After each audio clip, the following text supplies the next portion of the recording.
Welcome everyone, Christine here with a discussion about the Eltharion the Grimm's campaign in Total War Warhammer 3, and he might have just one of the worst and also the best High Elven campaigns at the same time. So Eltharion fundamentally could be considered a slower paced campaign. But if you play your cards right, understanding the mechanics of the game, it doesn't have to be a slow paced campaign at all. You can end up dominating the campaign map. The reason behind this is climate and starting situation. So in terms of climate, compared to many other High Elven lords, with the exception of Imric, of course, you get Wasteland. Now, Imric also gets mountains, and that is a significant advantage in his campaign. But you have Temperate Island and you have Frozen. So what this means is when you're playing a campaign as Eltharion is that you've got all of the terrain over here in Ulthuan, including Nagaryth. So the Sword of Cain, you can go pick that up easier than quite a lot of other people. So you can go pick up the Sword of Cain. You can confederate all of Ulthuan, gain control over all of Ulthuan, and effectively over all of Nagaryth. And that is one of the strengths. But it's not just the fact that you have better climate than in other High Elven campaigns. No, it's also the fact that in this particular campaign, you have a dual starting position. Now, Legendary Lords with dual starts can be pretty annoying to actually play in practice from the early game perspective, but when you get into it, when you figure it out and you figure out how to play a campaign like this, you can end up in a situation where you end up dominating. Because like you look at Yambo's situation. Yambo can take over all of Lustria and all of Kebie at the same time. That's one of the benefits of his particular starting situation. And he can confederate the Kebian factions, achieve a massive empire on both sides. Malice Darkblade, that's a bit of a complicated affair, though he does start with Hag Reef. It's complicated because of the cities that, because of the settlements over here in Nagaryth, but it is doable to do it as Malice Darkblade. And then we have Eltharion. Eltharion's army will start over here on the sea. Now, what the game intends you to do is to take the settlement, maybe go over here for Galbaraz. There's a landmark over here that's pretty sweet, actually, to get your hands on. A lot of money, noble recruitment, hero capacity for nobles. That's not what you want to do in this campaign. What you want to do is, well, there are several choices, and we need to talk about the dual start. We'll start an army here near Everest. When you take over one settlement, it can be in Ulthuan, it can be over here in the Badlands, you will get the choice. You can either get a significant amount of money and temporary growth, or you can get a lot of influence and a lot of control. I think that when this game originally came out, when Immortal Empires, I'm like, take the money, get the early game advantage. But now I'm like, no, take the influence, take the control, and then conquer all of Ulthuan with this secondary army. Because you absolutely can. There's no major threat in Ulthuan that could defeat you, with the exception of the card. Noctilus, beyond the fact that Tyrion might just do that for you, yeah, there's no major threat. The Greenskins can be annoying, but suffice to say, the dual start choice, quote unquote, yeah, there's a better choice than others, and that choice is to fight on two fronts. Now, that's going to be tricky because you're going to have two armies from the very beginning, or going to want to get full stacks. That is going to be tricky. But if you can pull it off, you can achieve a result like this. Turn 50, I've basically not only accomplished my short campaign victory condition, but also my long campaign victory condition for the most part, with the exception of upgrading the entirety of Eltharion's dungeon, Batman's cave, so to speak.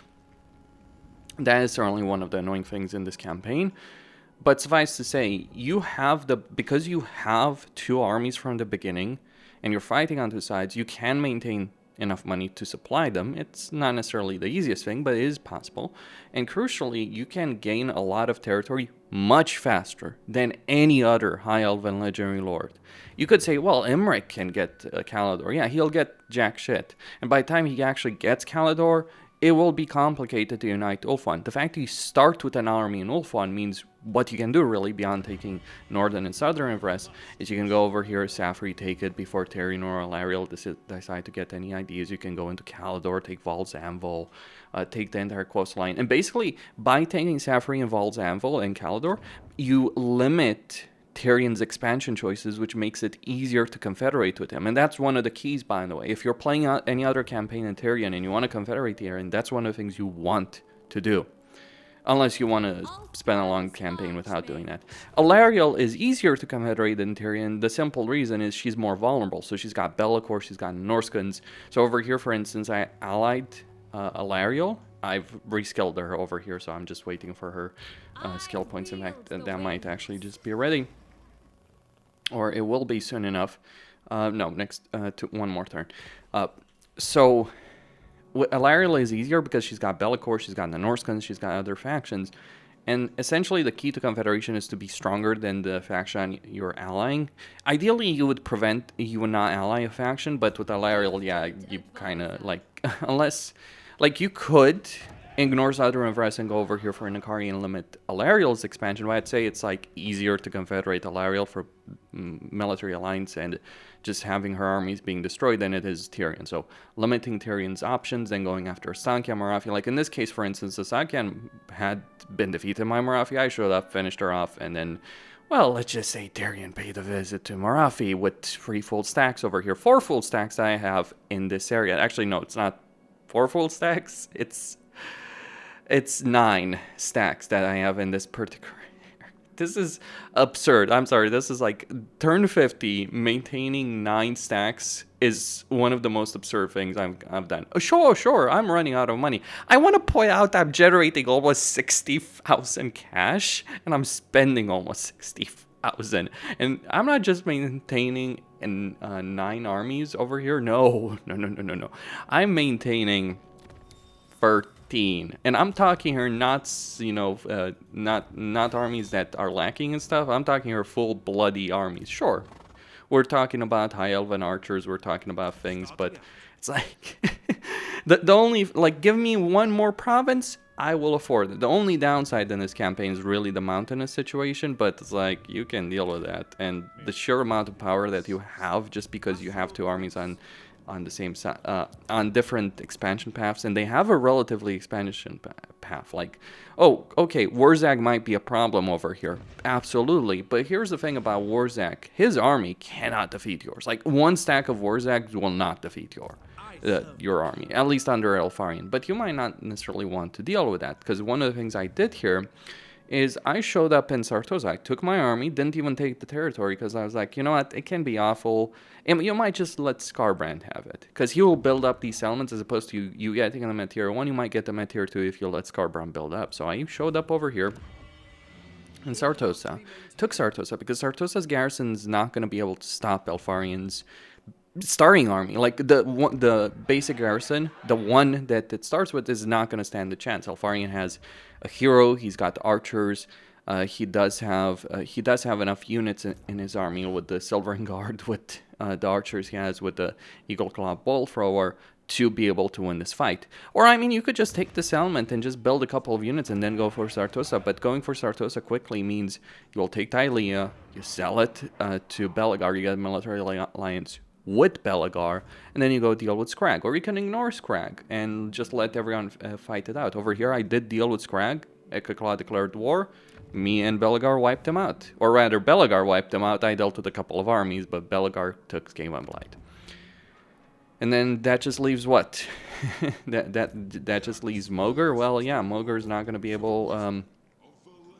Mogur is not going to be able to stop you. And then Grom in this campaign was effectively defeated because you're removing the threat of Ekakla, which is a main issue for Carcassonne. Suddenly, Bretonnia defeats Grom. That's actually what happened here. It's like, because I dealt with Ekakla, I removed the pressure on Carcassonne.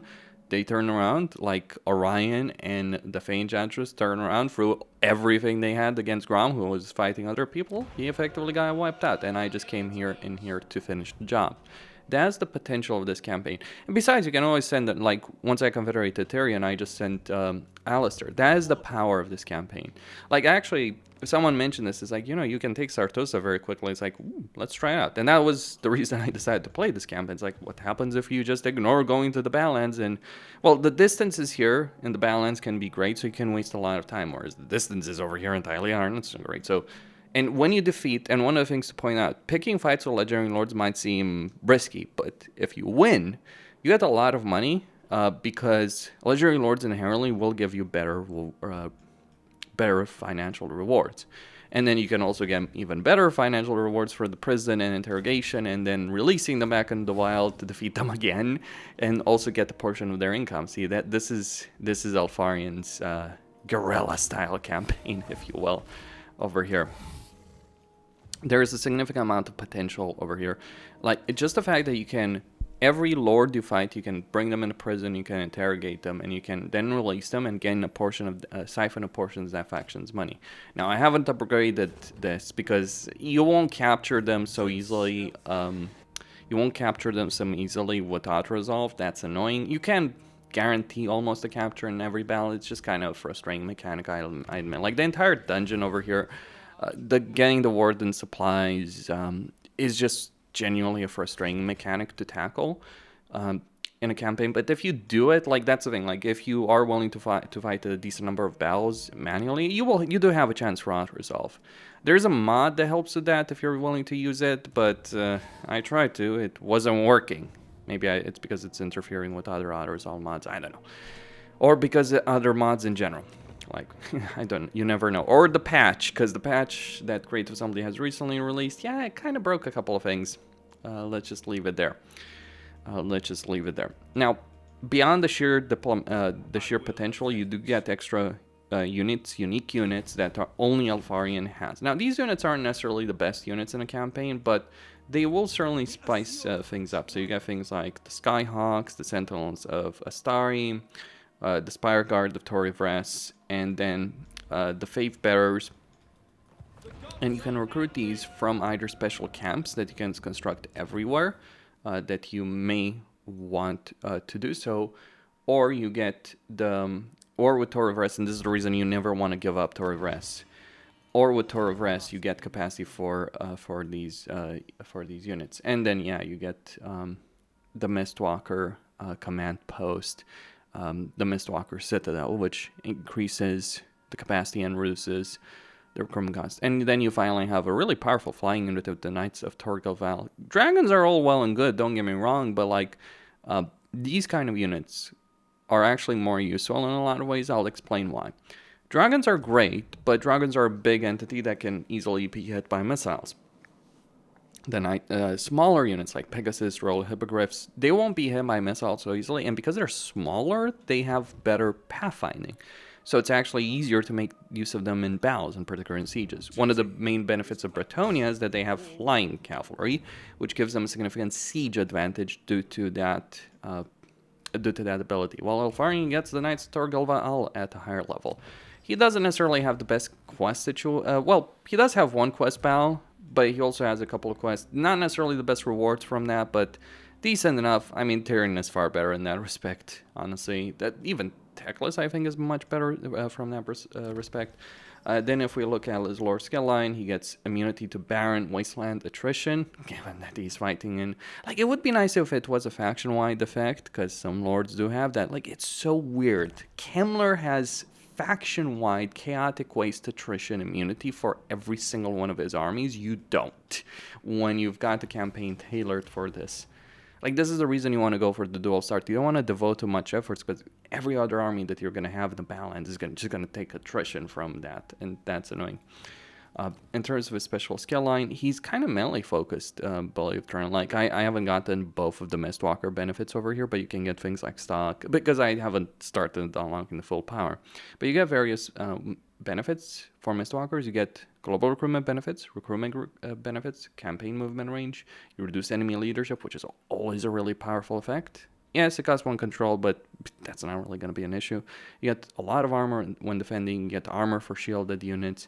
You get unending volley for missile units in your army. So it's a pretty solid choice. And you get a griffin. So yeah, why wouldn't you like Eltharion? Which, by the way, I think like having a griffin mount is actually better than a dragon mount. It's not necessarily the same power, to be sure, but it's again that flexibility. Because one of the problems you have with Lords on Dragons is it's kind of tricky to actually kill enemy Lords because of how big the dragon is. Yeah, CAE really needs to improve the pathfinding in that respect. Also, you have, the more you get blessings through upgrades, and like you get blessings for upgrading Tower of Rest, which again, you want to keep Tower of Rest, but you also have the, so Everest's Elements level is going to give you the Mists of Everest, and then of course upgrades from the dungeon. And this is going to give you a faction-wide ability that is going to be pretty sweet. Like, I have the tier 2 one, I get some replenishment ammunition, I get Summon the Sentinels, and at tier, at tier 3 of this, I would get Summon Sentinels upgraded, and yeah, just do some damage to the enemy you're dealing with. There's a lot of power. The climate with regards to temperate and mountains isn't necessarily going to be the best, so there are some limitations, but you do actually have a lot of flexibility in the Darklands. Go fight Grimgor. Go fight the real green skin, green tide, because I'm looking at Grimgor right here. He's wiping Gorst. He's at war with the Western provinces. He's invading Cathay. Well, Miao Ying is dead. I don't know who would win between Xiao Ming and Grimgor in this kind of situation. I mean, to be fair, Grimgor does have more armies, and Miao Ying is kind of screwed. But it's like Xiao Ming is kind of screwed. But geez, Grimgor's defeated Gorst. He's going against Kugaf. It's like, jeez, this campaign situation. I mean, to be fair, his armies are right here, so he's got like 4, 5, 6, 7 armies. Yeah, it's still a lot of power. Xiao Ming doesn't have quite as many troops. He does have 2 full stacks by the looks of it, and he's got a third that he's building up. So he's been losing quite a few armies. Snitch has been beating the crap out of him. Snitch and Lokir. I guess Eltharion should show up. Maybe, like, the best thing, by the way, about this campaign is, like, there's sea lanes over here, so if you actually take out Morathi, you could invade Cathay if you so desire to go take the fight to Grimgor. Yeah. In this campaign, things went interesting here in the north because Hellebrand and Malekith got wiped out by Valkia and Grumbrindal, which is weird to see. It can happen, faction potential randomizer. Like, that's one of the things I want to point out about this campaign.